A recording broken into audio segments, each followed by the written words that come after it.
The Boston Celtics announced Wednesday that Danny Ainge is retiring and coach Brad Stevens is being promoted to president of basketball operations. The Celtics will start a search to hire a head coach to replace Stevens.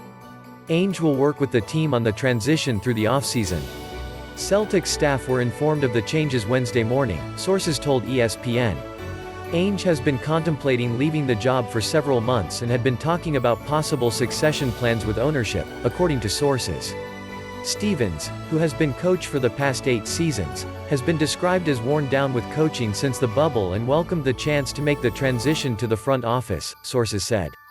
The move comes a day after Boston's disappointing season came to an end in a loss to the Brooklyn Nets in Game 5 of their first-round playoff series in Brooklyn.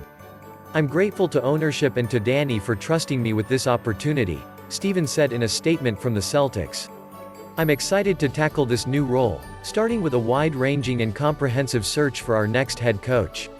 Ainge, 62, was the architect of Boston's last title team, the 2008 squad featuring Paul Pierce, Kevin Garnett and Ray Allen, and was the third-longest-tenured active lead executive of any NBA franchise, trailing only longtime nemesis Pat Riley with the Miami Heat, 1995, and Gregg Popovich with the San Antonio Spurs, 1996.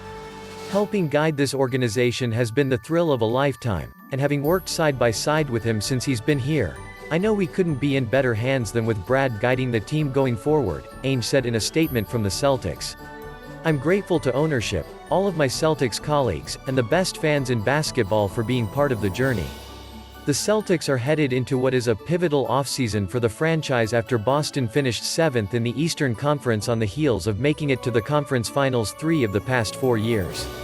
After years of having surplus draft picks and the opportunity to make moves in free agency, the Celtics find themselves without either this offseason. Kemba Walker, the team's highest-paid player, has 2 years and $73 million remaining on his deal, and he is coming off a season that saw him miss 29 games, plus Boston's final 2 playoff games, with knee issues. Marcus Smart, the team's emotional leader, is entering the final year of his contract and is extension eligible. And Evan Fournier, whom Boston acquired at the trade deadline after using a significant portion of the trade exception created when Gordon Hayward departed in free agency last offseason, will be an unrestricted free agent. Hiring Ainge in 2003 was one of the first major decisions that owner Wyc Grousbeck made after buying the team the previous fall.